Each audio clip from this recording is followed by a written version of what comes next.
Have you ever found yourself scrolling through YouTube at 2 a.m. looking for something to help you drift off to sleep, only to stumble upon a 40-minute video about the hidden connections between Family Guy episodes?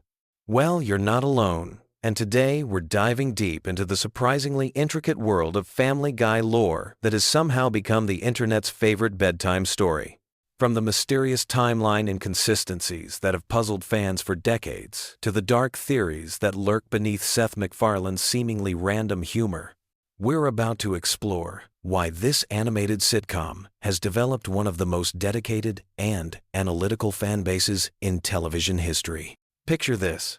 It's Sunday night, you've got work tomorrow, but instead of getting some rest, you find yourself 3 hours into a rabbit hole about whether Stewie Griffin can actually time travel, or if it's all in his imagination. Sound familiar? The phenomenon of Family Guy lore videos has taken over late-night YouTube, creating an entire subgenre of content that combines nostalgic comfort with mind-bending analysis. These aren't just random observations either. We're talking about carefully crafted theories that connect episodes from different seasons, analyze character development arcs that span decades, and uncover Easter eggs that the writers probably forgot they even included. Let's start with the foundation of Family Guy lore, the Griffin family timeline. Now, you might think that a show about a talking baby and a dog with a novel would be pretty straightforward, but you'd be wrong. The series has been on the air since 1999, with that infamous cancellation and resurrection period, and during that time, the characters have somehow managed to travel through time, and exist in multiple dimensions simultaneously. Peter Griffin has held dozens of jobs, died multiple times, and somehow always returns to his position at the brewery as if nothing happened. This isn't lazy writing. It's actually part of a larger narrative structure that treats continuity more like a suggestion than a rule.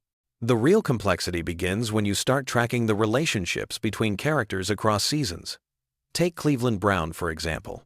He starts as Peter's neighbor and best friend, moves away to star in his own spin-off show, then returns as if nothing happened. But here's where it gets interesting.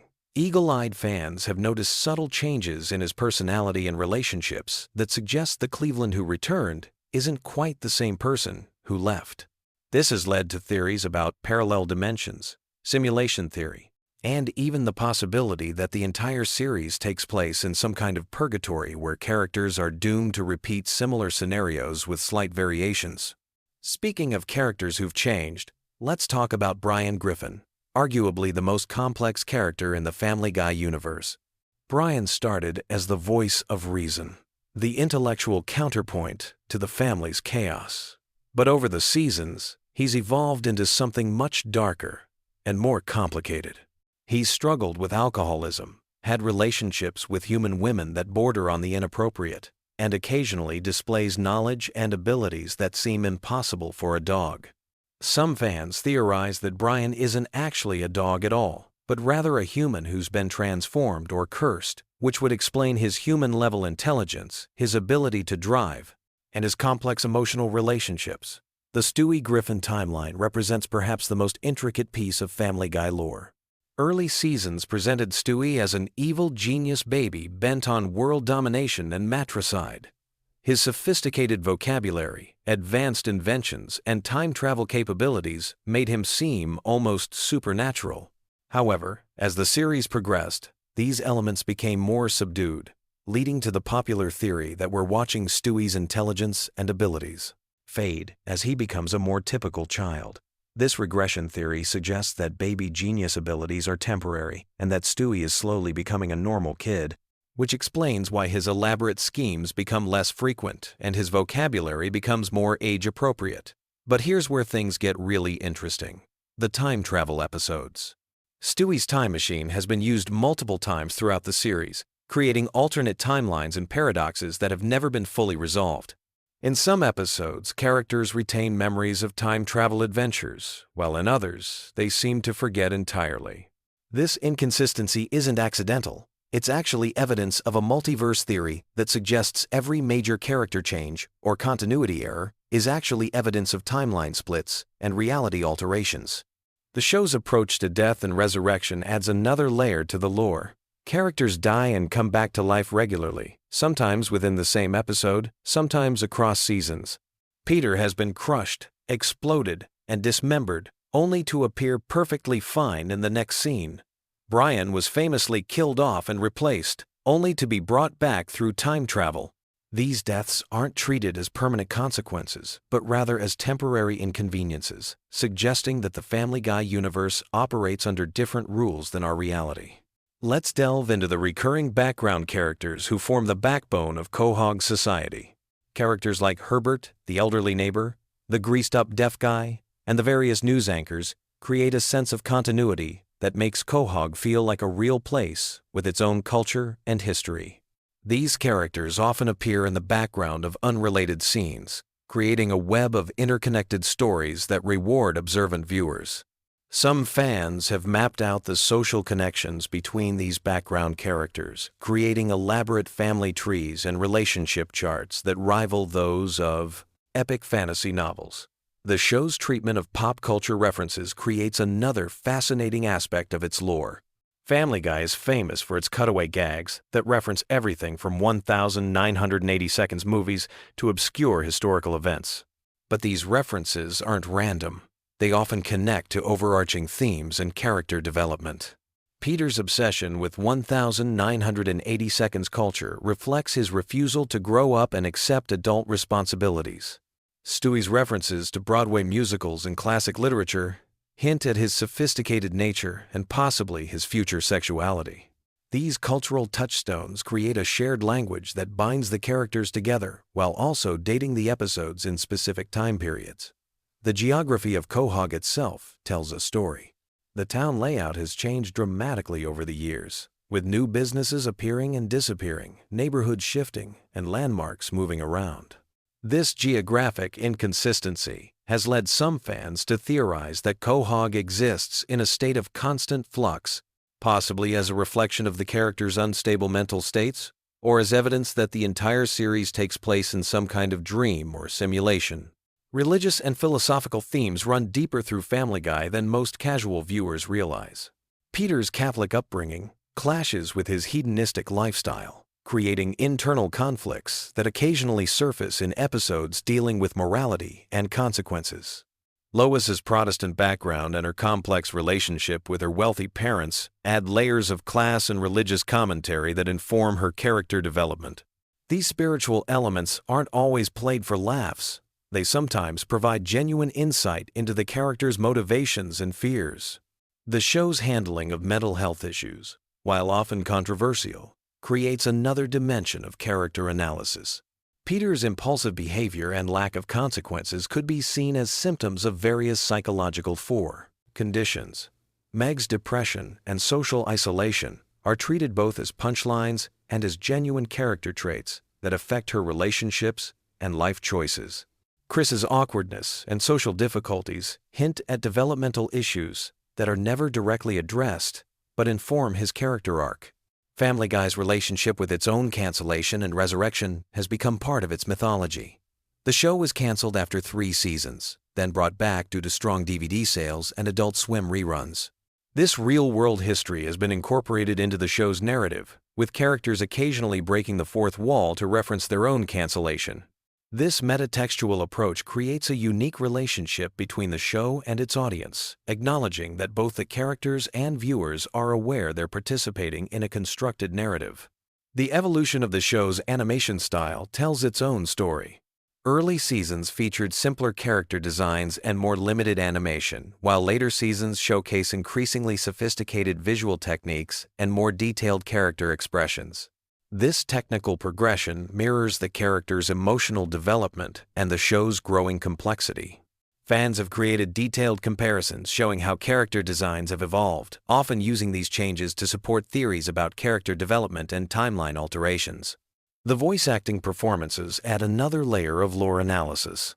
Seth MacFarlane voices multiple main characters, and subtle changes in his vocal performances over the years have been interpreted as character development cues. Peter's voice has become more exaggerated and childish, supporting theories about his regression into immaturity. Stewie's voice has become less posh and more typical for his age, reinforcing the theory that his genius is fading. Guest appearances and celebrity references create a complex web of real-world connections that blur the line between fiction and reality. When real celebrities appear as themselves, they often interact with the characters in ways that suggest the Family Guy universe exists parallel to our own, with similar historical events and cultural touchstones, but different rules and consequences. The show's treatment of social and political issues has evolved significantly over its run, reflecting changing attitudes and sensibilities. Early episodes featured edgier humor and more controversial content, while recent seasons have shown more awareness of social responsibility. This evolution isn't just about changing times. It reflects character growth and maturity, particularly in how the family members relate to each other and their community. As we drift off to sleep thinking about these interconnected stories and hidden meanings, it becomes clear why Family Guy lore has become such a popular bedtime topic. The show's seemingly chaotic structure actually contains layers of complexity that reward deep analysis and careful attention. Whether you're falling asleep to theories about Stewie's true nature, pondering the implications of Brian's human relationships, or trying to map out the Quahog timeline, Family Guy offers an unexpectedly rich universe that continues to surprise and engage viewers even after decades on the air. Sweet dreams, and remember, in the world of Family Guy, nothing is ever quite as simple as it first appears. Have you ever wondered why Family Guy has been running for over 2 decades and somehow still manages to surprise us with its bizarre storylines and character developments? Tonight we're diving deep into the twisted wonderland that is Family Guy lore, exploring every hidden detail, forgotten plotline, and mind-bending continuity that makes this animated universe so captivating. So grab your favorite blanket, settle in, and let's explore the chaotic genius of Seth MacFarlane's creation in the most relaxing way possible. Family Guy first premiered in 1999, introducing us to the Griffin family in the fictional town of Quahog, Rhode Island. But what makes this show truly fascinating isn't just its crude humor or celebrity parodies. It's the intricate web of backstories, recurring characters, and interconnected plotlines that have evolved over more than 20 seasons. The show has created an entire universe with its own rules, physics, and logic that somehow makes perfect sense within its own context. Let's start with the patriarch of the family, Peter Griffin. On the surface, he appears to be just another bumbling cartoon dad, but his character has layers upon layers of complexity that have been revealed over the years. Peter works at the Pawtucket Patriot Brewery, a job he's held for most of the series despite his obvious incompetence. The brewery itself has become a character in the show, with its own history and significance to the town of Quahog. We've learned that the brewery was founded by Francis Griffin, Peter's father, who had a complicated relationship with his son that influenced much of Peter's behavior and worldview. Peter's ancestry is surprisingly diverse and complex. Throughout the series, we've discovered that he has Irish, German, and even extraterrestrial lineage. His Irish heritage connects him to Mickey McFinnigan, a character who represents Peter's more aggressive and confrontational side. The German connection links him to Franz Gutentag, revealing Peter's capacity for both creativity and destruction. These ancestral connections aren't just throwaway gags, but actually inform Peter's personality and explain some of his more extreme behaviors. The Griffin house itself is a character with its own mysteries and secrets. Located at 31 Spooner Street, the house has witnessed countless bizarre events and transformations. The basement has served as everything from a speakeasy during Prohibition flashbacks to a torture chamber in various episodes. The house's layout seems to change depending on the needs of each episode, but certain elements remain consistent, creating a sense of familiarity and comfort for longtime viewers. Lois Griffin brings her own rich backstory to the family dynamic. Born into the wealthy Pewterschmidt family, she gave up a life of luxury to marry Peter, a decision that continues to baffle her parents throughout the series. Her musical talents, particularly her piano skills, have been a recurring element that adds depth to her character. Lois has also demonstrated surprising combat skills and strategic thinking, suggesting a more complex personality beneath her patient housewife exterior. The Pewterschmidt family fortune adds another layer to the show's mythology. Francis Pewterschmidt's wealth comes from various questionable business ventures, including connections to organized crime and political corruption. This background creates interesting dynamics when the Griffin family interacts with Lois's relatives, often highlighting the contrast between Peter's working-class sensibilities and the upper-class world Lois left behind. Meg Griffin represents one of the most interesting character developments in the series. Initially portrayed as a typical teenage daughter, Meg has evolved into something much more complex. Her treatment by the family serves multiple narrative purposes, from comic relief to social commentary.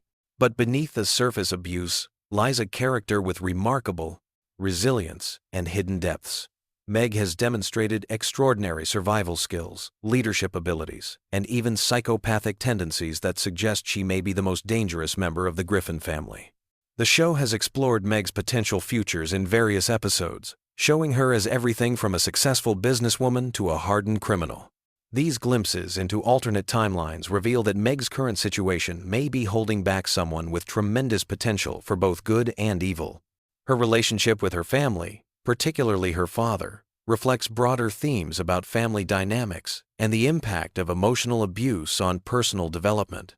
Chris Griffin embodies the innocent chaos that runs through the Griffin family DNA. His artistic talents and creative imagination often serve as windows into the show's more surreal elements. Chris's drawings and stories frequently predict or parallel the main plot lines, suggesting he may have some form of prescient abilities. His relationship with his imaginary friend and various supernatural encounters hint at a deeper connection to the mystical elements that occasionally surface in the show. The youngest Griffin, Stewie, presents perhaps the most complex character in the entire series. His intelligence fluctuates dramatically depending on the needs of each episode, but his core personality remains consistently fascinating. Stewie's relationship with time travel has become central to the show's mythology, allowing for exploration of alternate timelines and potential futures. His scientific genius enables him to create impossible inventions that somehow function within the show's universe. Stewie's sexuality has been handled with surprising nuance throughout the series. Rather than making definitive statements, the show has allowed his character to evolve naturally, exploring themes of identity and self-discovery in ways that feel authentic despite the absurd context. His relationships with other characters, particularly Brian and Chris, reveal different aspects of his personality and emotional development.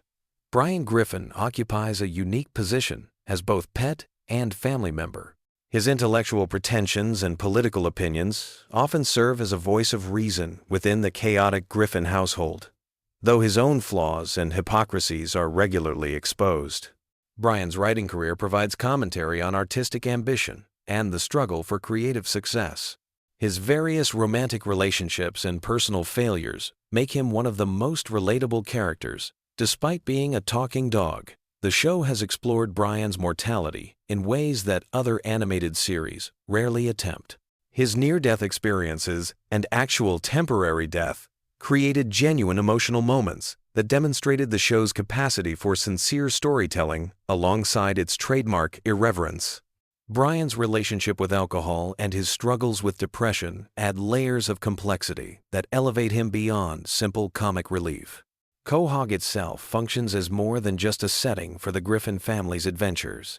The town has its own history, politics, and culture that influence the stories and characters. The Drunken Clam serves as Peter's primary social hub, where he interacts with his core group of friends. These friendships have evolved over the years, revealing backstories and dynamics that enrich the overall narrative. Cleveland Brown's departure and subsequent return to the show created interesting continuity questions and opportunities for character development. His friendship with Peter predates the series and provides stability in Peter's otherwise chaotic social life. Joe Swanson's paralysis and his career as a police officer create dramatic tension and opportunities for both humor and genuine emotion. Glenn Quagmire represents the show's most controversial character, whose extreme behavior serves as commentary on toxic masculinity and social boundaries. The recurring villains and antagonists in Family Guy create ongoing narrative threads that connect episodes across seasons. Ernie the Giant Chicken represents Peter's capacity for holding grudges and his tendency toward extreme responses to minor slights. Their elaborate fight sequences have become legendary within the show's mythology, each one topping the previous encounter in terms of scope and destruction. The evil monkey in Chris's closet evolved from a simple sight gag into a character with his own motivations and backstory. The resolution of his conflict with Chris demonstrated the show's ability to address long-running mysteries while maintaining its comedic sensibilities. These types of character arcs show that even the most absurd elements of the show can be given meaningful context and resolution. Death himself has appeared multiple times throughout the series, establishing a mythology around mortality and the afterlife within the Family Guy universe. His interactions with the Griffin family suggest they occupy a special place in the cosmic order, perhaps explaining their ability to survive increasingly dangerous and absurd situations. The show's handling of religious and spiritual themes walks a careful line between satire and genuine exploration of existential questions. The multiverse concept has become increasingly important to Family Guy's storytelling approach. Episodes featuring alternate versions of the characters allow for exploration of different possibilities and character development paths. These alternate realities often reveal core truths about the main characters by showing how they might behave under different circumstances.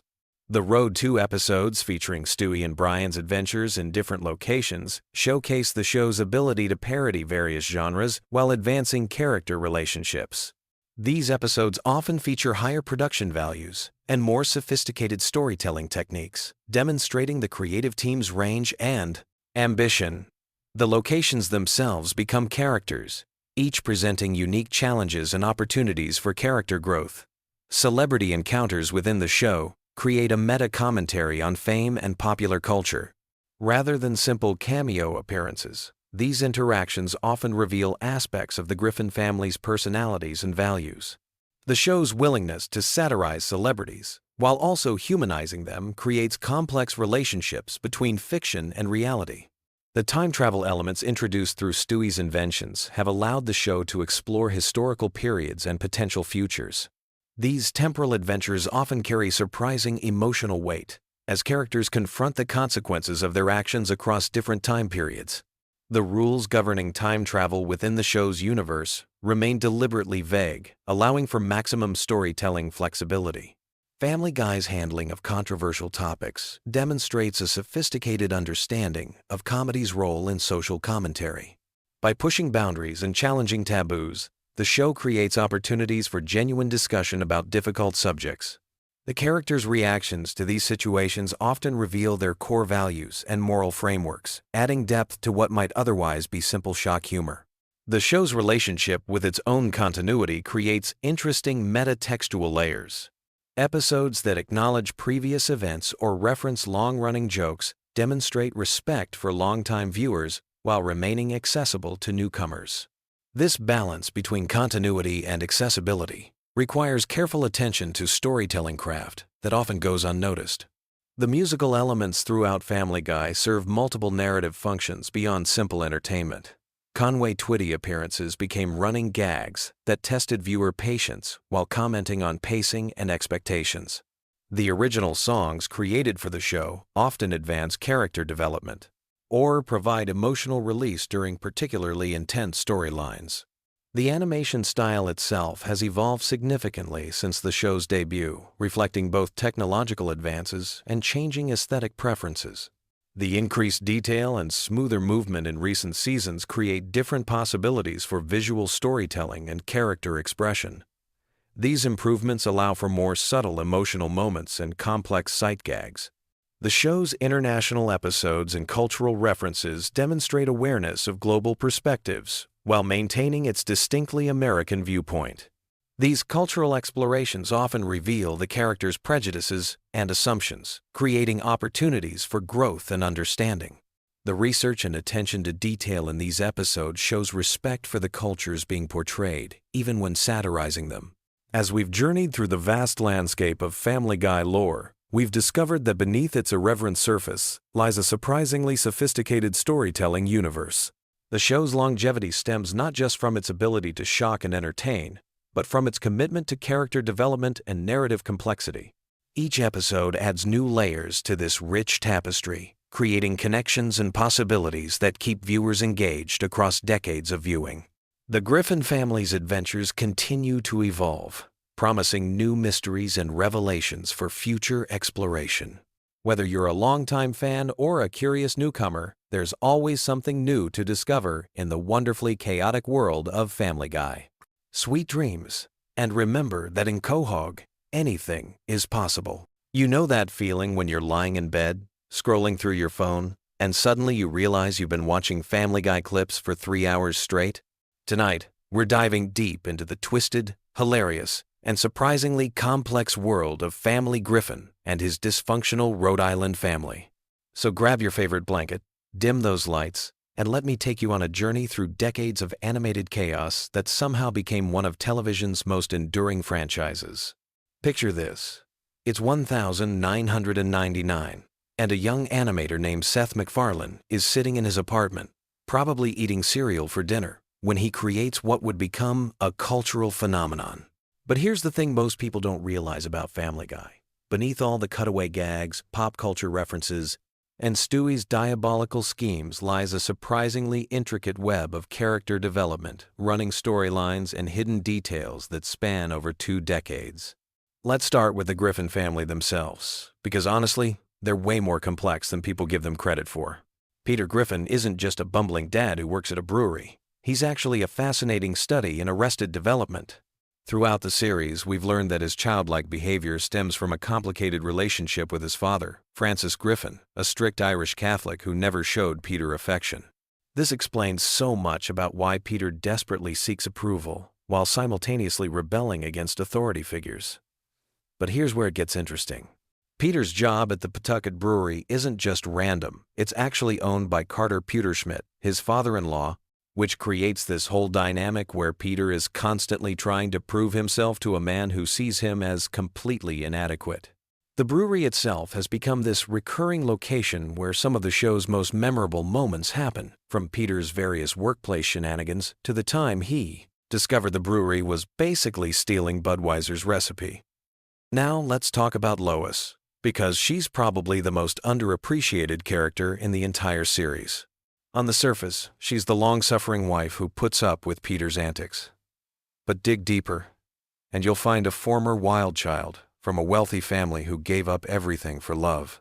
Lois comes from money, serious money, and she chose to live in a modest house in Quahog with a man her parents despise. Her maiden name, Pewterschmidt, carries weight in their social circle, but she rejected that lifestyle.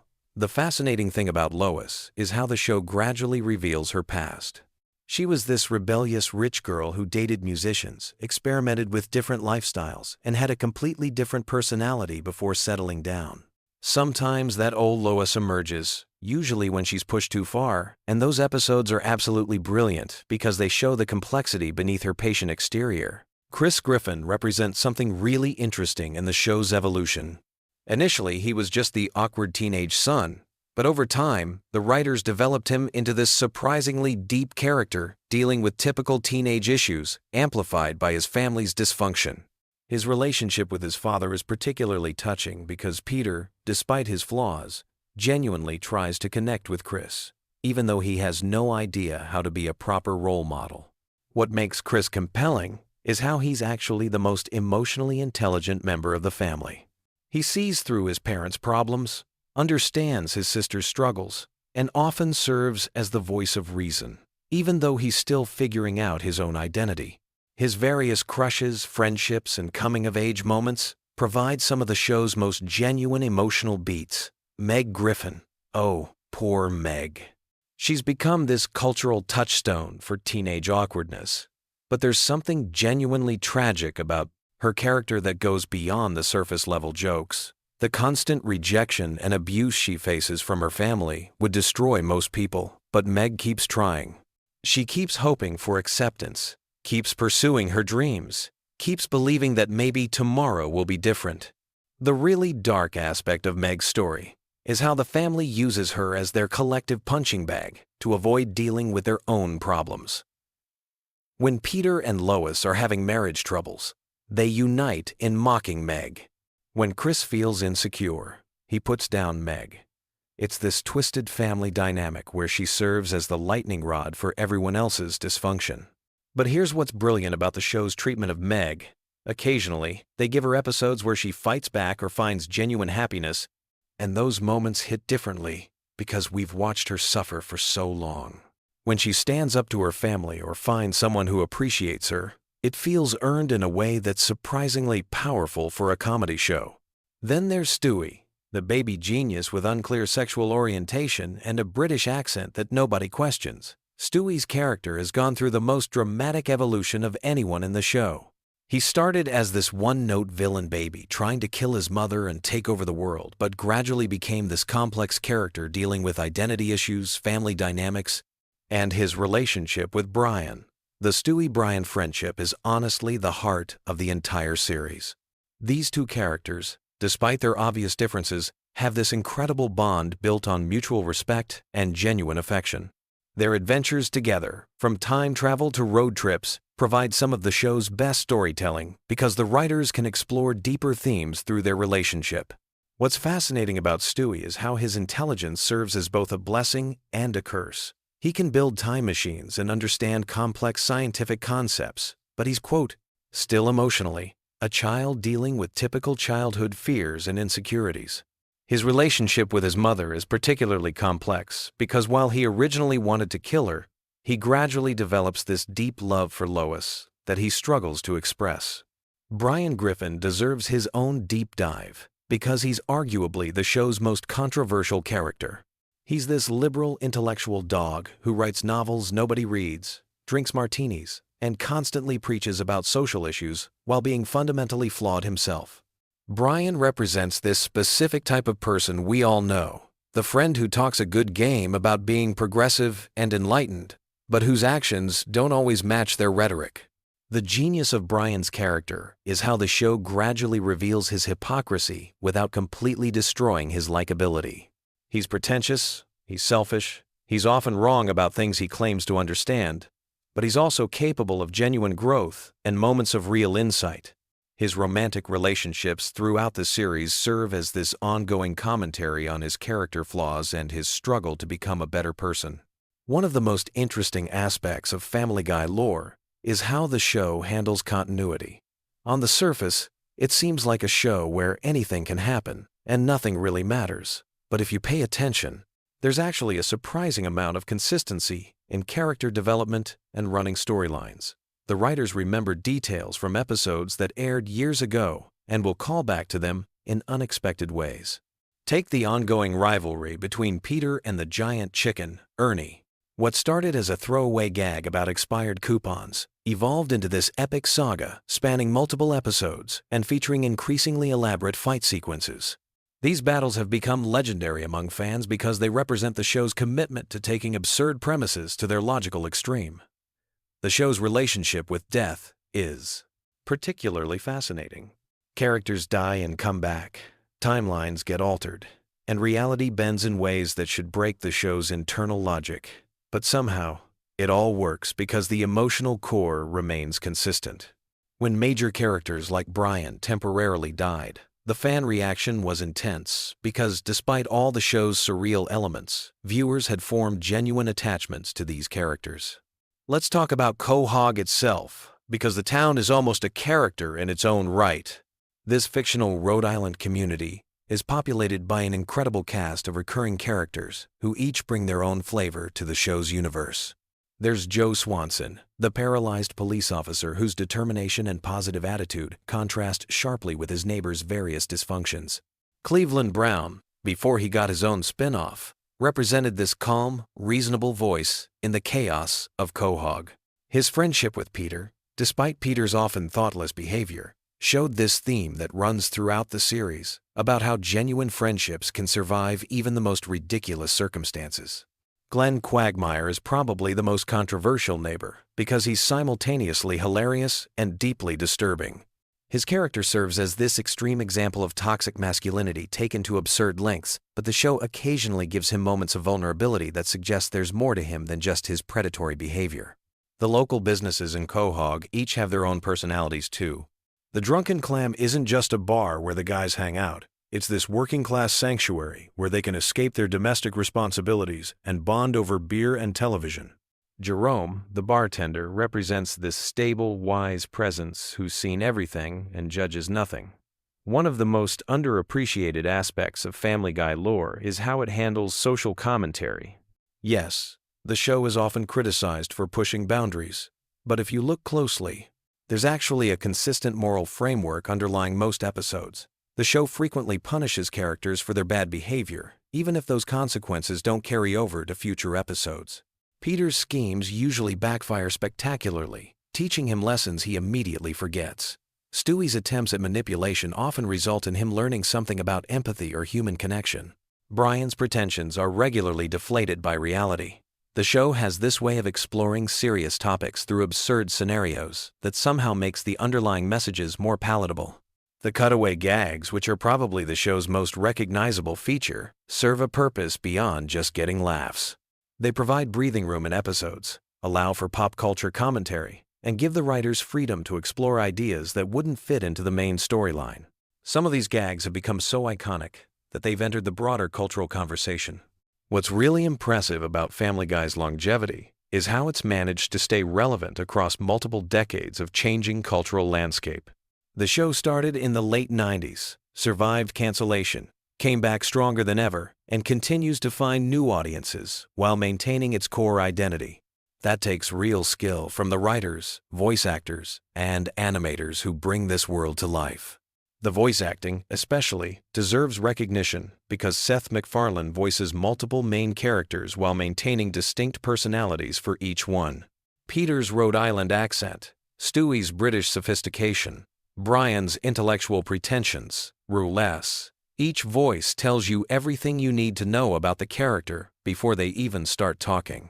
As we've journeyed through this animated universe tonight, what emerges is a picture of a show that's far more thoughtful and complex than its reputation might suggest. Family Guy works because beneath all the chaos and controversy, it's fundamentally about family. Messy, complicated, dysfunctional family, but family nonetheless. The Griffins may be terrible to each other most of the time, but when it really matters, they come together. Peter and Lois may have a dysfunctional marriage, but there are moments of genuine love and connection. The kids may be weird and damaged, but they're finding their way through adolescence and childhood as best they can. Maybe that's why Family Guy has endured for so long, and why we keep coming back to Quahog night after night. In a world that often feels chaotic and unpredictable, there's something comforting about a fictional family that's even more messed up than we are, but somehow keeps going anyway. So as you drift off to sleep tonight, remember that somewhere in Rhode Island, Peter Griffin is probably doing something incredibly stupid, Lois is wondering how her life got to this point, and Stewie is plotting world domination while secretly just wanting someone to read him a bedtime story. Sweet dreams, and thanks for joining me in the wonderfully weird world of Family Guy. What if I told you that Family Guy was originally supposed to end after just 3 seasons, and that Seth MacFarlane almost died on September 11th, which completely changed the show's trajectory? The animated series that millions of people watch every day has some absolutely mind-blowing secrets hiding beneath its crude humor and cutaway gags that most fans have never heard about. I've spent countless hours diving deep into the production history, behind-the-scenes drama, and hidden connections that make Family Guy one of the most fascinating shows on television. From celebrity feuds that shaped entire storylines to animation techniques that revolutionized the industry, this show has more layers than you might imagine. Let me take you on a journey through the most incredible Family Guy secrets that will completely change how you watch the show. We're going to uncover everything from the real-life inspirations behind your favorite characters to the corporate battles that almost killed the series multiple times. Trust me, by the end of this video, you'll never look at Stewie, Peter, or even Brian the same way again. First, let's talk about something that literally saved Seth MacFarlane's life and indirectly saved Family Guy from never existing. On September 11th, 2001, MacFarlane was supposed to be on American Airlines Flight 11, the first plane that hit the World Trade Center. He had a ticket and was scheduled to fly from Boston to Los Angeles that morning. The only reason he survived was because his travel agent gave him the wrong departure time, telling him the flight left at 8:15 when it actually left at 7:45. MacFarlane overslept, arrived at the airport, and discovered he had missed his flight by just 10 minutes. He was initially frustrated about missing the flight, and having to reschedule his meetings in Los Angeles. It wasn't until he was sitting in the airport waiting area that he saw the news reports and realized the plane he was supposed to be on had crashed into the North Tower. This near-death experience profoundly impacted MacFarlane's approach to Family Guy. The show's later seasons began incorporating more political commentary and social satire, partly because MacFarlane felt he had been given a second chance to use his platform meaningfully. The controversial episodes that tackle everything from religion to politics can be traced back to this life-changing moment when MacFarlane realized how fragile life really is. But that's just the beginning of Family Guy's incredible origin story. The show itself was born from MacFarlane's college thesis film at the Rhode Island School of Design. He created a 9-minute animated short called The Life of Larry, featuring a character named Larry Cummings, who was essentially a prototype for Peter Griffin. The animation was crude, the jokes were simpler, but the DNA of Family Guy was already there. What's absolutely fascinating is that MacFarlane submitted this college project to the animation studio Hanna-Barbera, and they were so impressed they hired him immediately. He was just 22 years old and suddenly found himself working on shows like Johnny Bravo and Cow and Chicken. But MacFarlane had bigger dreams for his Larry character. He spent 2 years developing and refining the concept, eventually creating another short film called Larry and Steve, which featured the first appearance of a Brian-like dog character. This short caught the attention of Fox executives who were desperately looking for animated content to compete with The Simpsons. The network gave MacFarlane an unprecedented deal, making him the youngest executive producer in television history at age 24. The character inspirations go much deeper than most people realize. Peter Griffin wasn't just a random creation. He was actually based on a security guard that MacFarlane knew during his time working at Hanna-Barbera. This security guard had the same loud, obnoxious personality and even shared some of Peter's physical characteristics. MacFarlane has said in interviews that he would observe this guard's behavior and mannerisms, essentially using him as a real-life reference for what would become one of television's most iconic characters. Stewie Griffin's character has an even more complex origin story. Initially, MacFarlane envisioned Stewie as a completely different type of character. In the original concept, Stewie was going to be much more obviously evil and would have actually succeeded in some of his schemes to kill Lois. The character was inspired by the child villain from a 1970 seconds British film, but MacFarlane realized that having a baby actually commit murder would make the show too dark for network television. The decision to make Stewie more ambiguously evil and eventually more sympathetic was one of the best creative choices the show ever made. It allowed the character to evolve over multiple seasons, becoming less focused on matricide and more focused on time travel, world domination, and his complex relationship with Brian. This evolution wasn't planned from the beginning, but happened organically as the writers discovered what worked best for the character. Speaking of Brian, his character represents something unprecedented in animated television. While other shows had featured talking animals, Brian was the first cartoon dog to be treated as a complete intellectual equal to the human characters.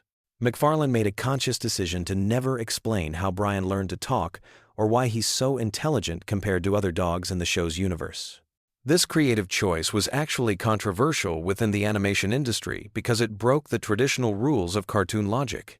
Most animated shows establish clear parameters for their fantastical elements, but Family Guy deliberately leaves Brian's abilities unexplained. This ambiguity allows the character to function as both comic relief and serious, dramatic foil, depending on what the story requires. The show's distinctive cutaway gag structure wasn't part of the original concept either. In the early episodes, Family Guy followed a more traditional sitcom structure with linear storytelling. The famous random cutaways that interrupt the main plot were actually added later when MacFarlane realized they could use these moments to explore more surreal and experimental types of humor. These cutaways became the show's signature element, but they also created massive production challenges.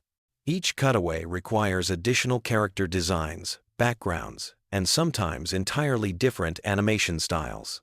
A single episode might feature dozens of different mini-scenes that have nothing to do with the main plot, essentially making every Family Guy episode like 3 or 4 different shows combined into one.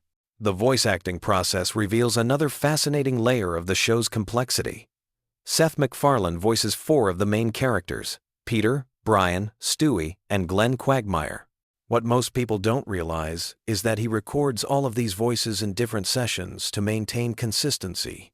He can't switch between the voices quickly enough during regular recording sessions, so each character's dialogue is recorded separately and then edited together. MacFarlane has mentioned that Peter Griffin's voice is the most physically demanding because it requires him to strain his vocal cords to achieve that distinctive gravelly tone. After long recording sessions, MacFarlane sometimes loses his natural speaking voice temporarily because of the physical stress of performing Peter's dialogue. The show's relationship with censorship has created some of the most interesting behind-the-scenes stories in television history.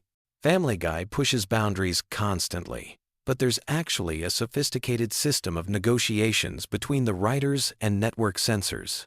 The writers deliberately include jokes that they know will be rejected, using them as bargaining chips to keep the jokes they really want. This strategy has allowed Family Guy to get away with content that would never make it onto other network shows. The censors focus their attention on the obviously problematic material, which gives the writers cover to include more subtle but equally controversial content. It's essentially a game of misdirection that happens during every episode's production process.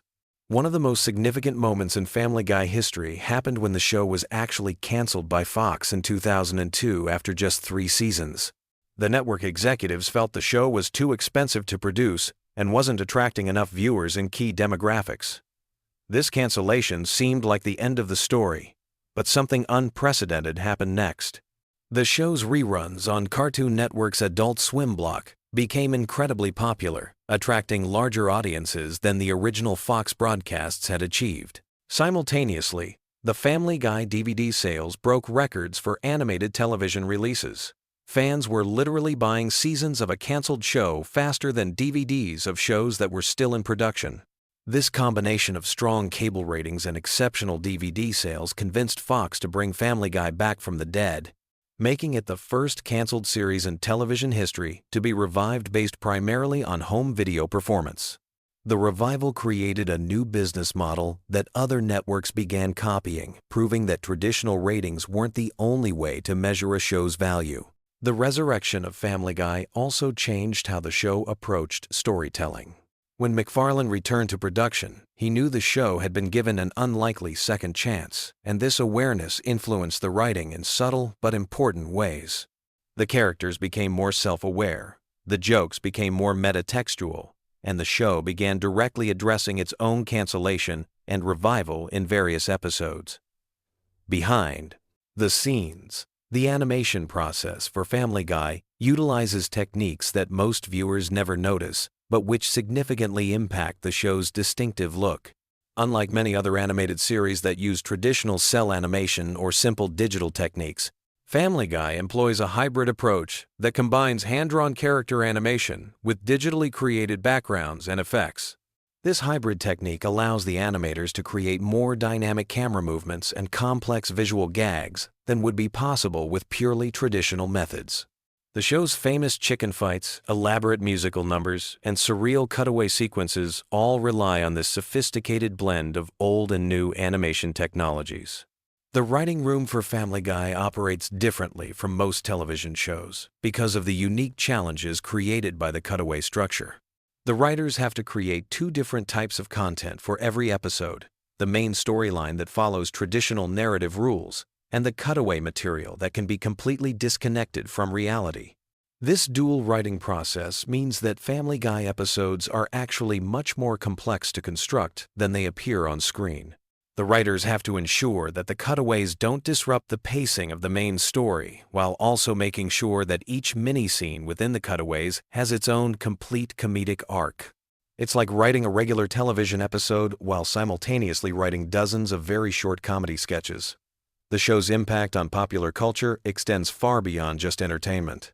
Family Guy has influenced internet meme culture more than almost any other television show, with countless jokes, phrases, and visual gags becoming viral content across social media platforms. The Surfin' Bird episode alone generated thousands of remixes, parodies, and tribute videos from fans around the world. This cultural influence wasn't accidental but resulted from MacFarlane's deliberate decision to make the show's humor as quotable and shareable as possible. The cutaway structure naturally creates bite-sized pieces of content that work perfectly for online sharing, essentially making every episode a collection of potential viral moments. The business side of Family Guy reveals how successful the show has become beyond just television ratings. The merchandise empire includes everything from action figures to video games, generating hundreds of millions of dollars in revenue annually. The show's characters have appeared in commercials, theme park attractions, and even academic studies about animation and comedy. What makes this commercial success particularly interesting is that it happened despite the show being canceled once and facing constant criticism from various groups. Family Guy proved that controversial content could be incredibly profitable if it connected with audiences authentically, creating a template that many other shows have tried to follow. The voice cast beyond Seth MacFarlane includes some fascinating stories about how actors were recruited and how their characters evolved. Alex Borstein, who voices Lois Griffin, was actually hired before the show was even greenlit by Fox. MacFarlane was so impressed by her audition that he wrote additional material specifically for her character, expanding Lois's role far beyond what was originally planned. Mila Kunis, who voices Meg Griffin, was just 14 years old when she started working on the show. Her voice literally changed during the early seasons as she went through adolescence while recording the character. The producers had to make subtle adjustments to accommodate her changing vocal range, creating a unique situation where a cartoon character's voice evolved naturally over time. The show's approach to celebrity guest stars differs significantly from other animated series. While The Simpsons typically has celebrities play versions of themselves, Family Guy often has famous actors voice completely original characters or play historical figures in cutaway gags. This approach allows the show to utilize celebrity talent in more creative and unexpected ways. Some of the most memorable Family Guy moments feature celebrities doing things they would never do on other shows.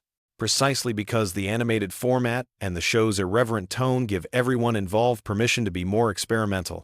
The result is guest performances that often become more famous than the celebrity's live-action work. The international versions of Family Guy reveal how the show's humor translates across different cultures and languages. The cutaway gags often require complete restructuring for international audiences because the references are too specifically American to make sense in other countries. Foreign language versions sometimes feature entirely different jokes that serve the same comedic function but use locally relevant references. This localization process has created dozens of different versions of Family Guy that share the same characters and basic structure, but feature significantly different content. In some ways, these international versions are like alternate universe versions of the show, exploring how the same comedic sensibilities might express themselves in different cultural contexts. The technological evolution of Family Guy's production reflects broader changes in the animation industry. Early episodes were produced using techniques that were already becoming obsolete, while recent seasons utilized cutting-edge digital tools that would have been impossible when the show first aired. Despite these technical advances, the show has maintained its distinctive visual style by deliberately limiting how much the animation quality improves. This conscious decision to maintain visual consistency has allowed Family Guy to feel timeless in ways that many other long-running animated series don't achieve. Episodes from different decades can be watched together without jarring visual discontinuities, creating a cohesive viewing experience across more than 20 years of production. The legacy of Family Guy extends beyond entertainment into academic and cultural analysis. Universities offer courses that study the show as an example of postmodern comedy, examining how its cutaway structure reflects contemporary media consumption patterns and attention spans. The show has essentially become a case study in how traditional narrative techniques can be deconstructed while still maintaining audience engagement. As Family Guy continues into its third decade of production, its influence on comedy, animation, and popular culture remains undeniable.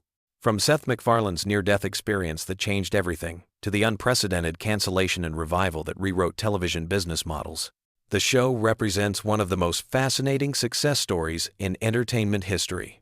The next time you watch Peter Griffin stumble through another ridiculous adventure or listen to Stewie's sophisticated observations, remember that you're experiencing the result of countless creative decisions, business battles, and pure accidents that somehow combine to create something truly unique in television history.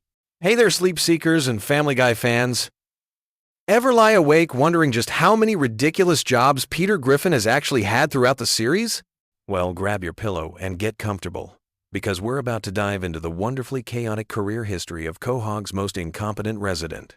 From safety inspector to Supreme Court justice, Peter's resume reads like a fever dream, and tonight we're exploring every single bizarre position this man has somehow managed to stumble into.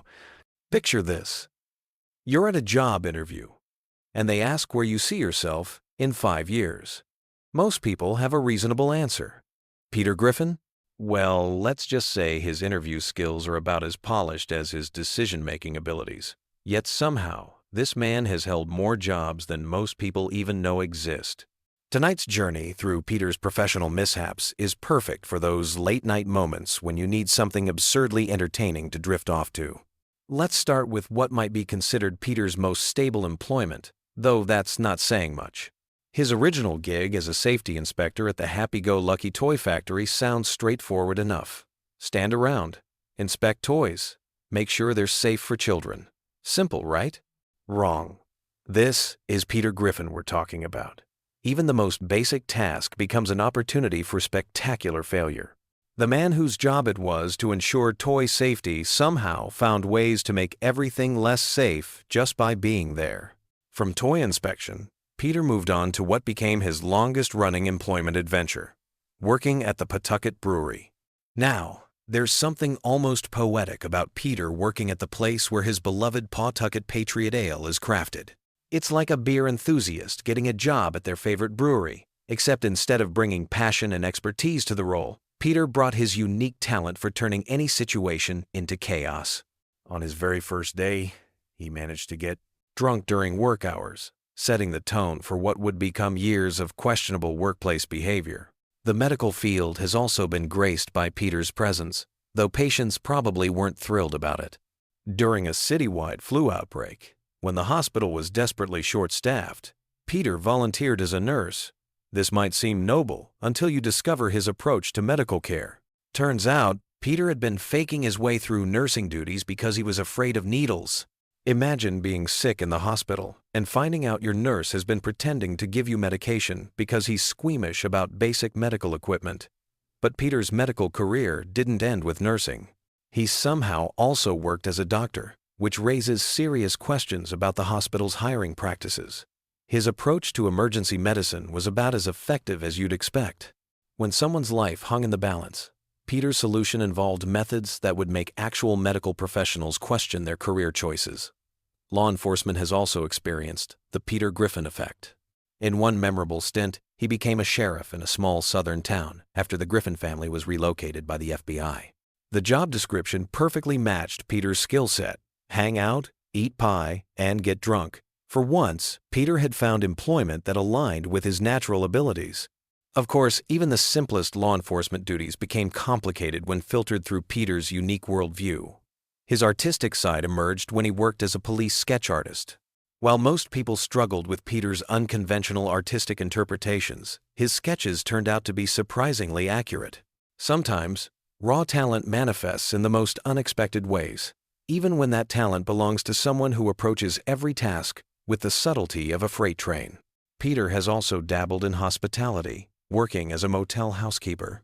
His customer service approach involved inserting himself into situations where he absolutely wasn't welcome, demonstrating a complete lack of understanding about personal boundaries and professional behavior. Guests probably didn't expect their housekeeper to become an active participant in their private moments. The detective business got a taste of Peter's investigative skills when he worked as a private investigator. His noir-style internal monologue painted him as a hard-boiled detective struggling to make ends meet, but his actual investigative methods were about as sophisticated as his approach to everything else. Still, there's something charming about Peter's attempt to channel classic detective fiction, even if the execution left much to be desired. Peter's relationship with food has led to several career opportunities. He became president of the National Association for the Advancement of Fat People, turning his personal struggles with weight into a leadership role. This position actually led to some heroic moments, proving that even Peter's most self-serving endeavors can occasionally produce positive outcomes. The fishing industry experienced Peter's unique management style when he decided to become a professional fisherman. Despite having zero experience on the water, Peter approached commercial fishing with his characteristic confidence. His nautical adventures proved that enthusiasm alone isn't enough to master the complexities of maritime work, especially when that enthusiasm is accompanied by a complete lack of relevant skills. Agriculture also felt Peter's impact when he tried his hand at farming. Moving the family to the countryside for a simpler life seemed like a reasonable plan until reality set in.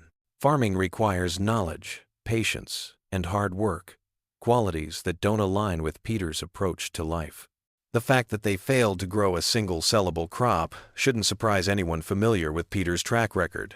Education has been both blessed and cursed by Peter's involvement. He served as an interim principal at James Woods High, stepping in during a staffing crisis. While his administrative methods were unconventional, he did manage some positive moments, like standing up to bullies. However, his interpretation of appropriate principal behavior included outdated social media challenges and questionable disciplinary approaches. Peter also won a campaign to become school board president, though his victory came through a smear campaign against his own wife. His tenure in educational leadership was marked by the same chaos that characterizes all his endeavors, proving that putting Peter in charge of anything, especially children's education, requires a level of optimism that borders on delusion. The restaurant business has provided Peter with multiple opportunities to combine his love of food with his entrepreneurial spirit. He and Lois opened Big Pete's House of Munch, using money from a valuable coin they discovered. Restaurant ownership taught Peter that loving food and successfully serving it to customers are entirely different skills. The establishment struggled from day one, with Peter's customer service philosophy clashing with basic business principles. Not content with traditional restaurants, Peter also operated a food truck called Eat My Junk. His mobile food service brought his unique culinary vision directly to the streets, complete with creative payment processing methods that probably violated several health and business regulations. The food truck experiment demonstrated that changing venues doesn't necessarily improve outcomes when the fundamental approach remains chaotic. Environmental activism became Peter's focus when he created Gary, the no-trash cougar, a character designed to combat pollution.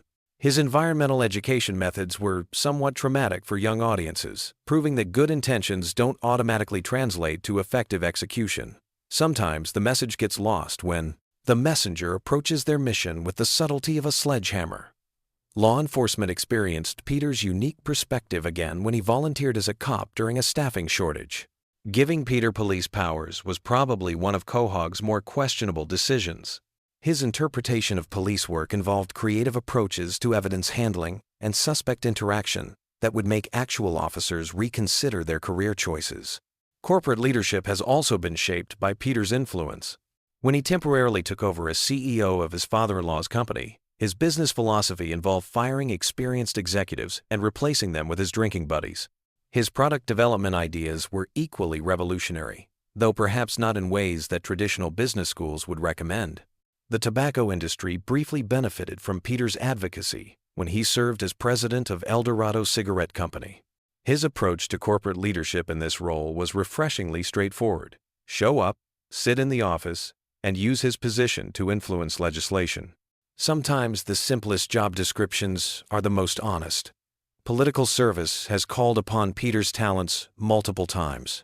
He worked as a press secretary, though his duties seemed to focus more on preventing static electricity than managing media relations.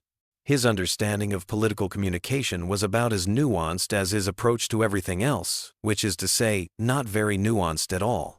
The entertainment industry has provided Peter with various opportunities to showcase his talents. He worked as a Calvin Klein model at some point in his past, proving that even Peter's physical appearance has commercial value under the right circumstances. He's also appeared in television commercials, though his performance skills might not lead to repeat bookings. Military service appears somewhere in Peter's background, though his understanding of combat protocols and chain of command was typically unconventional. His military training focused on identifying friendly forces, a concept he struggled to grasp despite repeated instruction. Telecommunications offered Peter work in telemarketing, though his target demographic was somewhat specialized. His phone skills were about as effective as you'd expect, with customer interaction following his usual pattern of creating confusion where none previously existed. Medical experimentation provided Peter with income opportunities when he volunteered for various research studies. The compensation was decent, though the side effects of participating in multiple experiments simultaneously probably weren't covered in the consent forms he definitely didn't read carefully. The hospitality industry experienced Peter's customer service philosophy when he worked various service positions. His approach to taking orders involved creative interpretations of restaurant terminology that probably confused both customers and kitchen staff.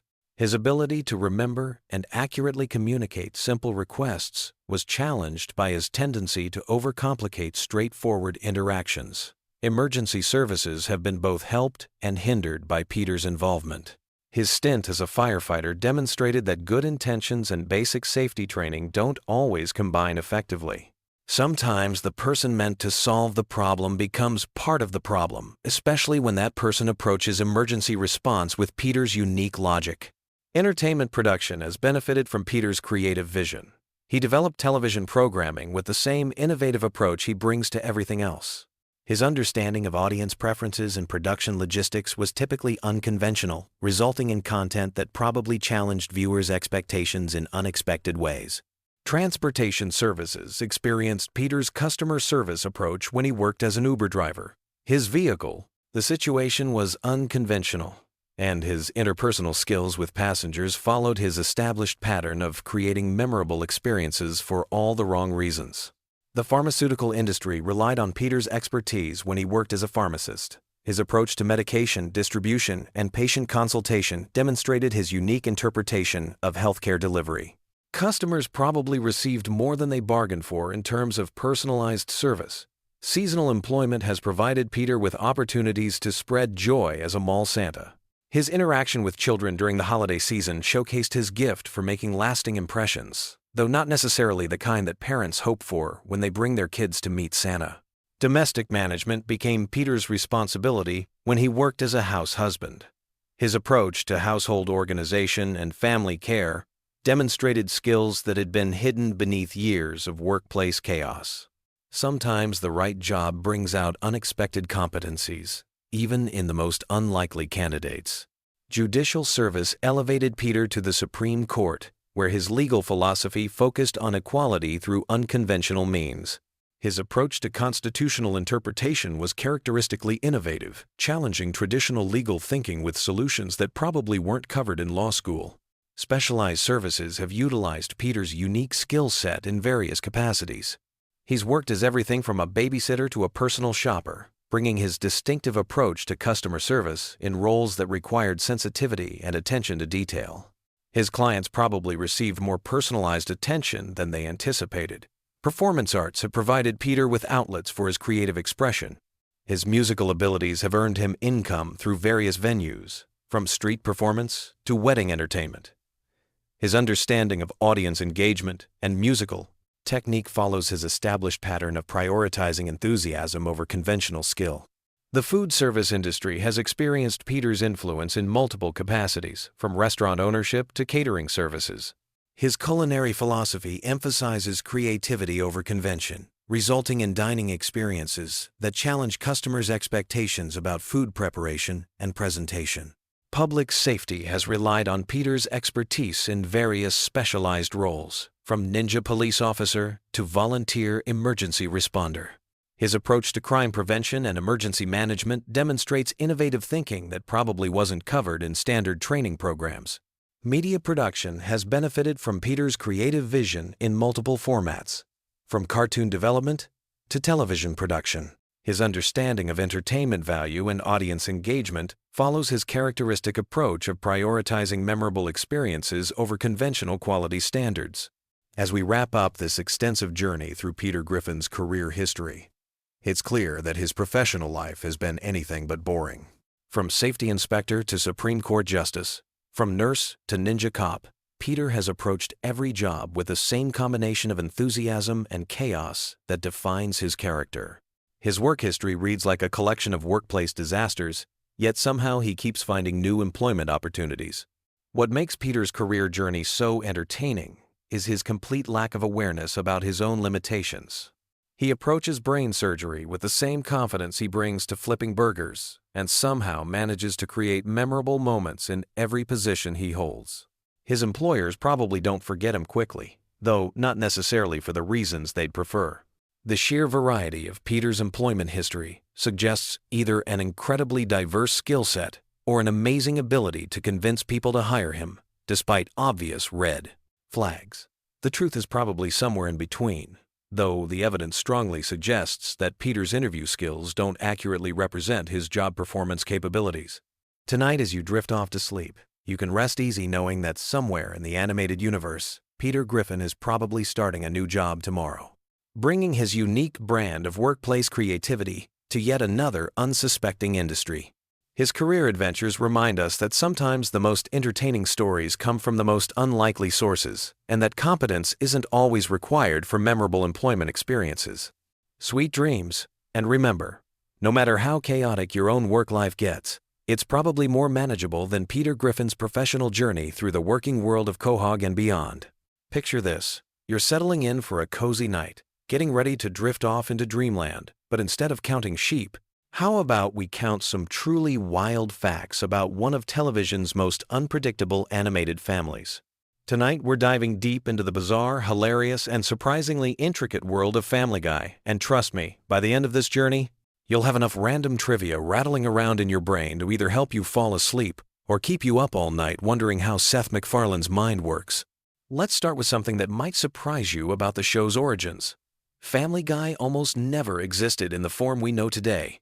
Back in the late 90s, Seth MacFarlane was working at Hanna-Barbera, the legendary animation studio behind classics like The Flintstones and The Jetsons.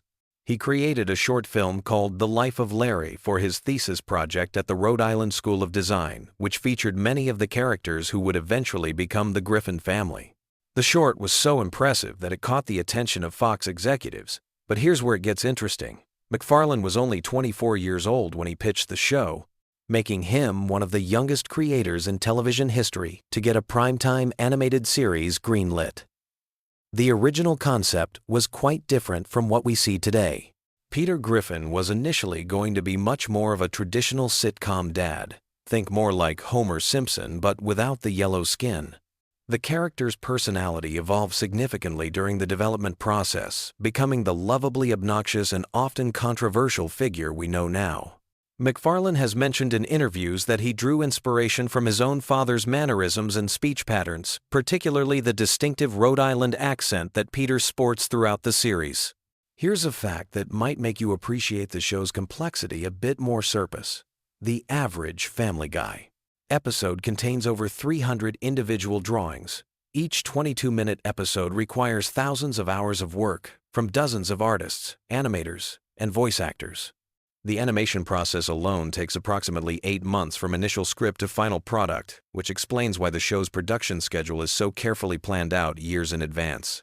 Speaking of voice acting, Seth MacFarlane performs the voices of 4 main characters: Peter, Brian, Stewie, and Glenn Quagmire. But here's something that might blow your mind. He records all of their dialogue separately, often having conversations with himself that last for hours. MacFarlane has described the experience as somewhat surreal, especially when he's voicing emotional scenes between characters like Brian and Stewie, who have some of the most complex relationships on the show. The character of Stewie Griffin deserves special attention because his development represents one of the most dramatic character evolution arcs in animated television history. Originally conceived as a straightforward villain baby bent on world domination and matricide, Stewie gradually transformed into a more nuanced character, exploring themes of sexuality, intelligence, and family dynamics. The shift was so gradual that many viewers didn't notice it happening over the course of several seasons.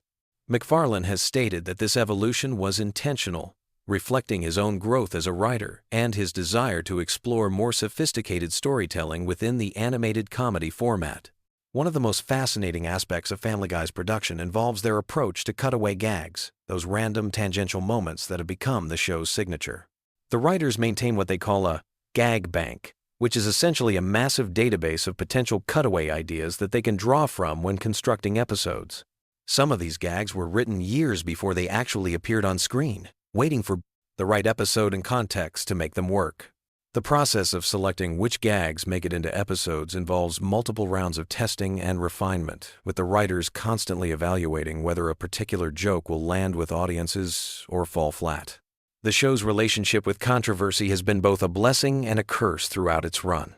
Family Guy has been canceled twice by Fox, first in 2002 after 3 seasons, and then brought back in 2005 due to strong DVD sales and reruns on Adult Swim. The second cancellation never actually happened, but the show came close several times due to various controversies and ratings fluctuations. What's interesting is that many of the episodes that generated the most controversy also ended up being some of the most popular, suggesting that the show's willingness to push boundaries is intrinsically linked to its success. The voice acting ensemble deserves recognition for their incredible consistency and chemistry. Alex Borstein, who voices Lois, actually auditioned for the role while she was performing in the sketch comedy group MAD-TV.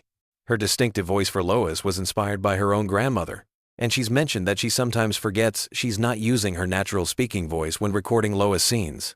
Mila Kunis, who voices Meg, was only 14 years old when she started on the show, making her one of the youngest voice actors to land a major role in prime-time animation. The show's musical elements often go unnoticed, but they represent a significant portion of the production effort. Family Guy features more original music than most animated series, with MacFarlane himself composing many of the songs and musical numbers. His background in musical theater strongly influences these segments, and many episodes feature elaborate musical sequences that require additional voice actors, musicians, and extended animation sequences. The episode Road to the Multiverse alone featured over 40 different animation styles and required nearly double the typical production time. Here's something that might surprise fans of the show's seemingly random humor. Family Guy episodes are actually meticulously structured according to classical comedy writing principles. Each episode follows a 3-act structure with carefully planned pacing and timing. The cutaway gags aren't randomly inserted. They're strategically placed to provide relief from main plot tension or to enhance particular jokes. The writers spend considerable time in the editing process, adjusting the timing of these elements to maximize comedic impact. The show's impact on popular culture extends far beyond television. Family Guy has spawned countless internet memes, influenced other animated series, and even affected the way people communicate online. Phrases like, "Oh my God, who the hell cares?" and "What the deuce?" have entered common usage, and the show's irreverent style has influenced everything from advertising to political commentary. The series has also been credited with helping to revive interest in animated comedy among adult audiences, paving the way for shows like Rick and Morty and BoJack Horseman. One of the most technically impressive aspects of Family Guy involves their approach to celebrity impressions and guest voices. The show has featured hundreds of celebrity guest stars over the years, but what's remarkable is how they integrate these appearances into the show's established comic rhythm. Many celebrities have mentioned that recording for Family Guy requires a different approach than traditional voice acting because the timing and delivery style is so specific to the show's aesthetic. The international versions of Family Guy present fascinating variations on the original concept. In different countries, certain cultural references are modified or replaced entirely to make sense to local audiences. The German version, for example, includes completely different cutaway gags that reference German culture and history. These adaptations require not just translation but complete rewriting of significant portions of episodes, essentially creating parallel versions of the same show. Behind the scenes, the Family Guy writing room operates more like a comedy club than a traditional television writing environment. Writers regularly perform their ideas for each other, and the collaborative process involves a lot of improvisation and spontaneous joke development. MacFarlane has described the experience as one of the most creatively fulfilling aspects of producing the show, and many writers who have worked on Family Guy have gone on to create their own successful comedy series. The show's approach to social commentary often flies under the radar because it's wrapped in such outrageous humor. Many episodes tackle serious subjects like politics, religion, and social justice, but they do so through such an absurdist lens that the commentary becomes almost subliminal. This technique allows the show to address controversial topics while maintaining its primarily comedic focus, though it also means that viewers can interpret the show's messages in wildly different ways. Family Guy's influence on animation technology shouldn't be overlooked either. The show was among the first animated series to extensively use digital animation techniques, and their production pipeline has been studied and emulated by animation studios worldwide. The efficiency of their animation process allows them to produce episodes more quickly than many competing shows, which is part of why they've been able to maintain such a consistent release schedule for so many years. The merchandising empire surrounding Family Guy represents another fascinating aspect of the show's cultural impact. From action figures to clothing lines to video games, the show has spawned a massive array of consumer products. What's interesting is how these products often feature jokes and dusky references that only hardcore fans would understand, creating multiple tiers of engagement with the show's content.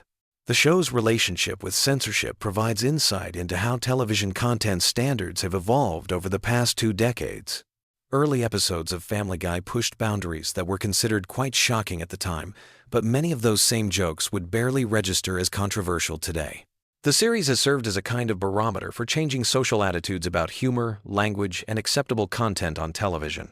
Looking at Family Guy's longevity, it's remarkable that a show built around such seemingly random humor has maintained relevance for over 2 decades. Part of this success stems from the flexibility of the format, NEN, because the show isn't tied to realistic character development or consistent continuity. It can adapt to changing cultural contexts much more easily than traditional sitcoms. Characters can be completely different from episode to episode without breaking the show's internal logic. The voice recording process for Family Guy involves some unique challenges that most animated shows don't face. Because so many characters are voiced by the same actors, recording sessions often require complex scheduling to allow for quick character switches. McFarlane, in particular, has developed techniques for rapidly shifting between his different character voices, sometimes switching between Peter and Brian mid-sentence during recording sessions. Family Guy's impact on comedy writing extends beyond animation, into live-action television and film. Many comedy writers cite the show's fearless approach to offensive humor and its willingness to commit fully to absurd premises as influential in their own work. The show's success proved that audiences were hungry for comedy that didn't follow traditional rules about likability or moral messaging. The technical aspects of producing Family Guy's signature visual style involve more complexity than might be immediately apparent. The seemingly simple character designs actually require precise consistency across hundreds of artists working on each episode. The show maintains detailed style guides that specify everything from the exact curve of Peter's chin to the precise shade of Brian's fur, ensuring visual continuity across different animation teams and production facilities. As we wind down this journey through the wonderfully weird world of Family Guy, it's worth noting that the show continues to evolve and surprise audiences after more than 20 years on the air.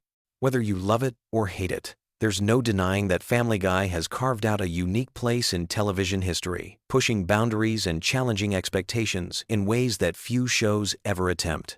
So, there you have it, a deep dive into the bizarre, brilliant, and sometimes bewildering universe of Family Guy. From its humble beginnings as a college thesis project to its status as one of the longest-running animated series in television history, the show represents a fascinating case study in how unconventional creativity can find mainstream success. Sweet dreams. And remember, in the world of Family Guy, literally anything can happen, and usually does. Have you ever wondered why Family Guy episodes feel like fever dreams that somehow make perfect sense at 3 in the morning?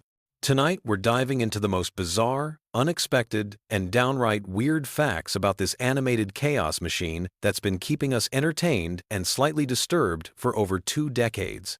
From secret celebrity cameos you never noticed to production secrets that will change how you watch every episode, these facts are perfect for those late-night rabbit holes when your brain needs something wonderfully random to chew on.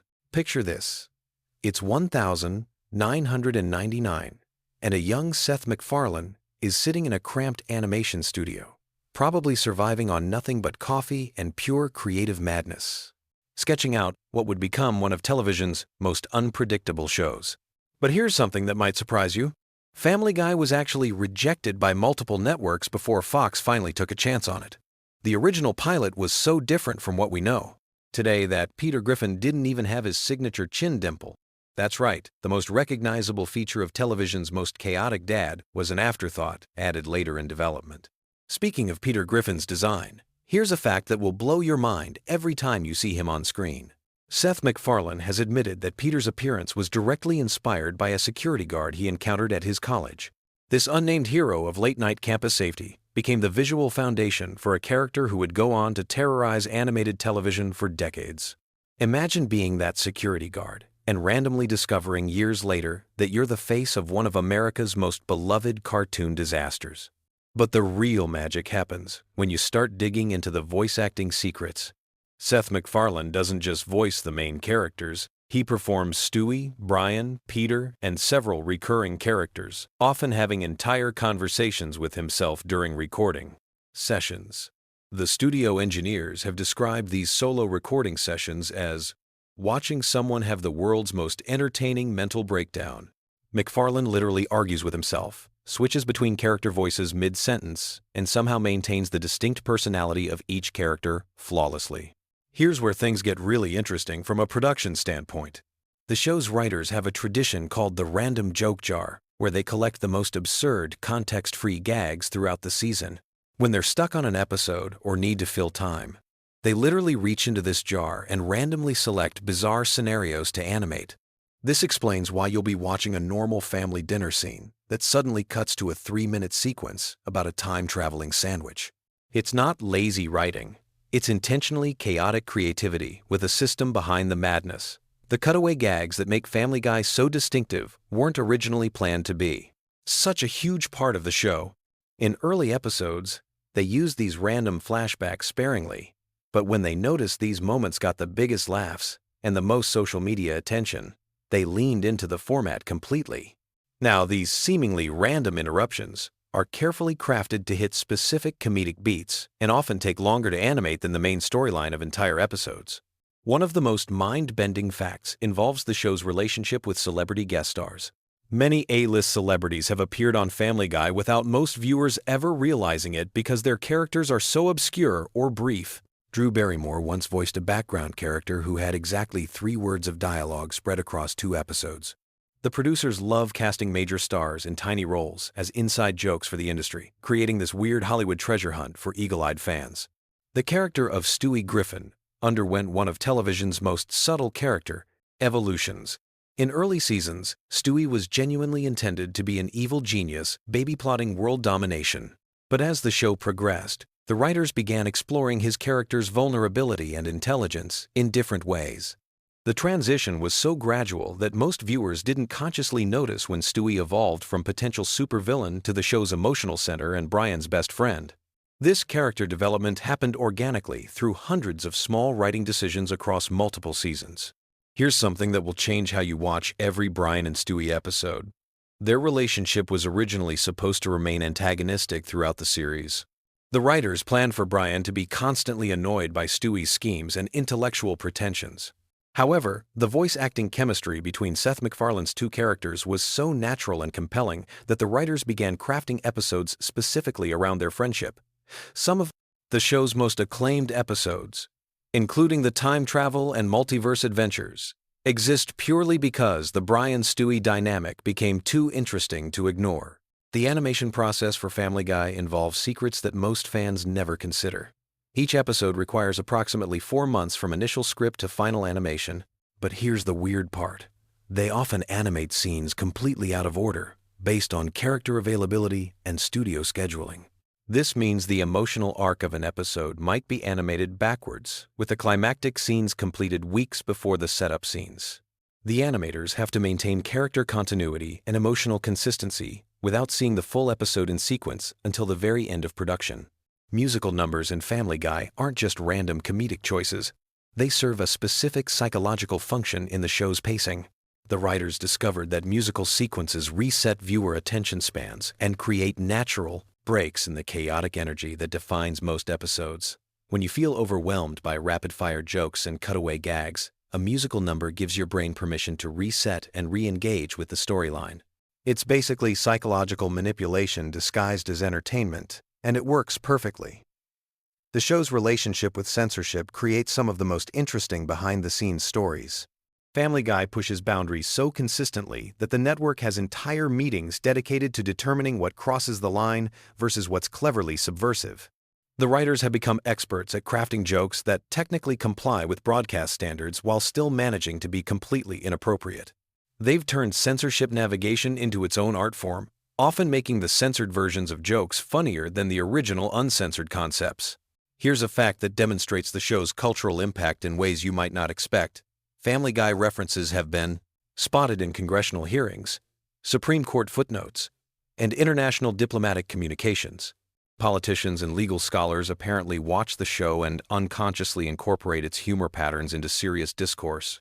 There's something simultaneously hilarious and terrifying about the idea that Stewie Griffin's speech patterns are influencing actual government policy discussions. The economics behind Family Guy reveal fascinating insights into modern television production. Each episode costs significantly more to produce than most people realize because of the sheer amount of custom animation required for cutaway gags. A single random flashback sequence might require creating entirely new character designs, backgrounds, and animation styles that will never be used again. The show essentially produces mini-movies within every episode, making it one of the most expensive animated series on television, despite its seemingly simple art style. Voice recording sessions for Family Guy episodes are legendary among industry professionals for their complete unpredictability. Seth MacFarlane often improvises entire scenes in character, creating alternate versions of jokes that the writers never conceived. Sometimes these improvised moments are so funny that entire episode plots get rewritten around a single spontaneous line delivery. The recording booth becomes this weird laboratory where cartoon characters take on lives of their own and influence their own storylines. The show's treatment of controversial topics follows a specific comedy philosophy that Seth MacFarlane has described as equal opportunity offense. The writing team maintains detailed charts tracking which groups, topics, and themes they've targeted to ensure their irreverence remains balanced across the political and social spectrum. This systematic approach to controversy means every offensive joke is part of a larger pattern designed to prevent the show from developing any consistent political agenda beyond general chaos. Cleveland's spin-off show, The Cleveland Show, was actually conceived as a way to explore Family Guy's universe from a completely different perspective while maintaining the same comedic DNA. The failed experiment taught the creators valuable lessons about what makes Family Guy specifically work versus what elements translate to other formats. Cleveland's return to Family Guy brought with him subtle character changes informed by his solo series experience, creating this weird continuity where a character evolved through his own failed show. The internet age has transformed how Family Guy episodes are created and consumed. The writers now monitor social media reactions to episodes in real time and adjust future storylines based on which jokes generate the most memes and viral moments. This feedback loop means the show is constantly evolving to match internet culture while simultaneously influencing internet culture. It's become this weird, symbiotic relationship where the show and its online fan base co-create content together. Animation errors in Family Guy often become intentional running gags when fans notice and celebrate them online. The production team has learned to embrace happy accidents, sometimes deliberately recreating animation mistakes in future episodes as callbacks to their own imperfections. This self-aware approach to production errors creates additional layers of humor for dedicated fans while maintaining accessibility for casual viewers. The show's influence on other animated series is more extensive than most people realize. Writing techniques, character development approaches, and comedic timing patterns pioneered by Family Guy appear throughout modern animated television. Shows that seem completely different often use Family Guy's structural innovations adapted to their own specific styles and audiences. It's become the secret template for contemporary animated comedy without most viewers consciously recognizing the influence. As you drift off to sleep tonight, remember that somewhere in the world, animators are probably working on next season's episodes, crafting new combinations of chaos and creativity that will eventually become someone else's late-night viewing experience. Family Guy continues to exist in this weird space between sophisticated entertainment and absolute nonsense, providing the perfect mental soundtrack for those moments when your brain needs something familiar yet unpredictable to focus on while the rest of the world sleeps.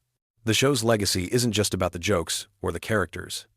It's about proving that television audiences are capable of appreciating complexity disguised as simplicity, intelligence hidden within apparent randomness, and genuine emotional moments embedded in absolute chaos. Sweet dreams, and may your unconscious mind sort through all this delightful weirdness while you rest. Ever wondered what happens when you dive deep into the chaotic world of Quahog at 3 in the morning? Tonight we're exploring the most bizarre, hilarious, and downright weird facts about Family Guy that'll keep your mind occupied while you drift off to sleep. From hidden Easter eggs to behind-the-scenes secrets that even longtime fans don't know. This collection of random Family Guy trivia is perfect for those late-night moments when you need something entertaining but not too stimulating. Picture this. You're lying in bed, scrolling through your phone, and suddenly you're wondering about the strangest details from America's most controversial animated family. Well, you're in luck, because we've gathered dozens of fascinating tidbits that reveal just how deep the rabbit hole goes in Seth MacFarlane's animated universe. Let's start with something that might surprise you about the show's origins. Family Guy actually premiered in 1999, making it older than The Sopranos, Lost, and even The Office. But here's the kicker. The show was canceled not once, but twice by Fox. The first cancellation happened in 2002 after 3 seasons, and then again in 2005 after being brought back for a 4th season. What saved it the second time? DVD sales and reruns on Adult Swim were so successful that Fox had no choice but to bring it back permanently. Speaking of cancellations, did you know that the famous episode where Stewie and Brian get locked in a bank vault was actually written as a potential series finale? The writers thought the show might not get renewed, so they created this bottle episode as a way to give fans closure while keeping production costs low. It ended up becoming one of the most beloved episodes in the entire series. Here's something that'll make you appreciate the voice acting even more. Seth MacFarlane voices 4 main characters: Peter, Brian, Stewie, and Glenn Quagmire. But what's really impressive is that he can switch between all these voices seamlessly during recording sessions. The man is basically having conversations with himself for hours at a time. Imagine being in that recording booth and watching him argue with himself as Peter and Stewie. Now let's talk about some hidden details you've probably never noticed. In the opening credits, when the family is sitting on the couch, Stewie is always holding a different object. Sometimes it's a teddy bear, sometimes a ray gun, and occasionally it's something completely random, like a pineapple. The animators change this detail regularly, but it's so subtle that most viewers never pick up on it. The Griffin's address has actually been revealed multiple times throughout the series, but it keeps changing. Sometimes they live at 31 Spooner Street, other times it's 29 Spooner Street. This isn't continuity error. It's an intentional joke about how cartoon families can basically live anywhere the writers need them to live for the sake of a gag. Here's a weird one. Meg's full name is actually Megatron Griffin. This was revealed in one episode as a throwaway joke, but it's technically canon. Her parents named her after the Transformers villain, which honestly explains a lot about why she turned out the way she did. Imagine going through high school with that on your birth certificate. The chicken fights between Peter and Ernie the Giant Chicken aren't just random acts of cartoon violence. They're actually parodies of classic action movie fight scenes.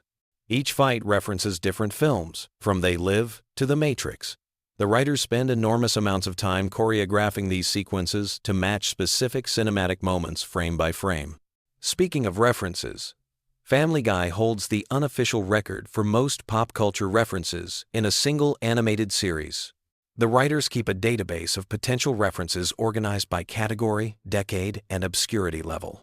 They literally have spreadsheets dedicated to tracking which celebrities they've already made fun of and which ones are still fair game.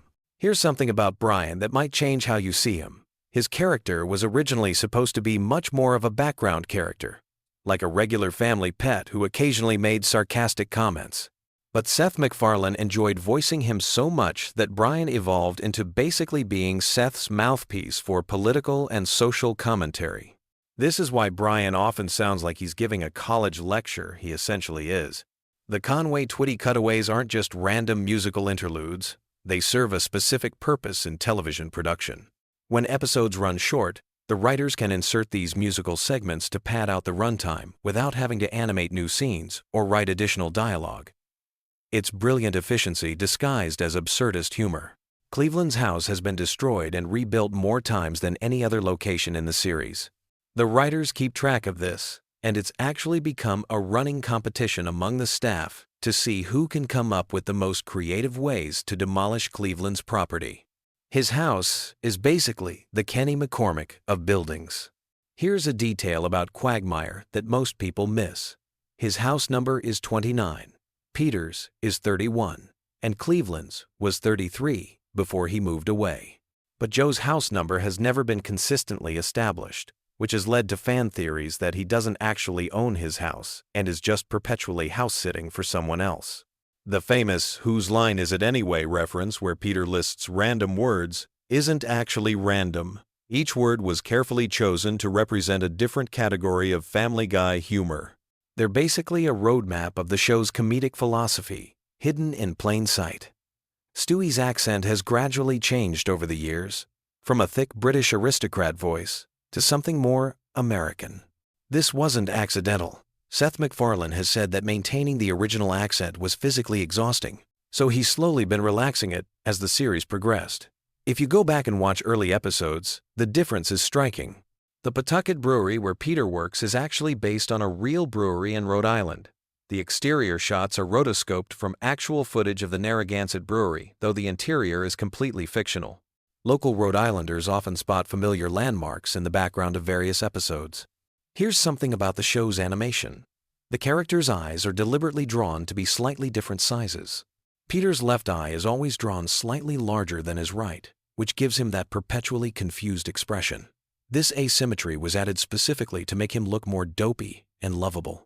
The reason death appears so frequently in early seasons is because the writers were originally planning to kill off a main character in every season finale, but Fox executives weren't comfortable with the concept. So death became a recurring character instead of a plot device, which is actually much funnier in hindsight. Lois's maiden name is Pewterschmidt, but her middle name has been given as both Marie and Nicole in different episodes. The writers claim this is intentional, suggesting that Lois has been lying about her middle name for years for reasons that will never be explained. The evil monkey in Chris's closet was originally supposed to be revealed as Chris's imaginary friend, but the writers decided it was funnier if he was completely real and just randomly living in their house. This decision led to one of the series' most beloved recurring characters. Here's something about the show's timeline. The Griffins have been celebrating the same holidays for over 20 years of real time, but they never age.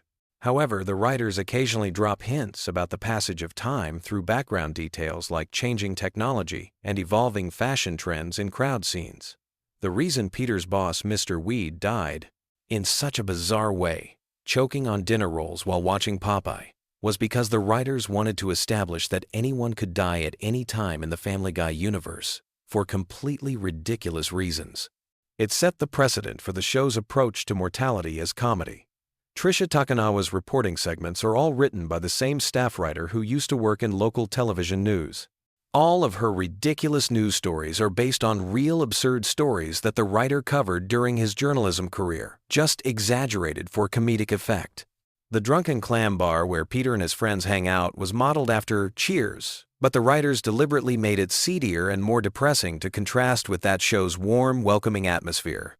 It's meant to represent the difference between idealized television friendships and actual dysfunctional male bonding. Here's a weird production detail. The show's writers keep a cutaway database with hundreds of unused cutaway gags organized by setup line. If they need a quick cutaway for an episode that's running short, they can search the database by keyword and find something appropriate. Some of these unused cutaways eventually become the basis for entire episodes. The reason Herbert, the elderly neighbor, is so creepy isn't just for shock value, is inexamined. His character is actually a commentary on how society often ignores obvious warning signs about predatory behavior. The writers intentionally make him so obviously suspicious that it becomes absurd that no one in the show takes him seriously. Stewie's football-shaped head wasn't originally intentional. Seth MacFarlane was just a poor artist when he created the character, but the distinctive shape became so iconic that when the animation quality improved, they kept the weird proportions on purpose. The show's musical numbers aren't just random, they're specifically written to parody different Broadway and Hollywood musical styles. Each song is crafted to sound like it could come from a specific era of musical theater. from 1,930 seconds Hollywood musicals to modern Broadway productions. Here's something about the voice acting. When characters sing, their speaking voice actors don't always do the singing. Several characters have dedicated singing voices who are professional Broadway performers. This is why some characters sound noticeably different when they break into song.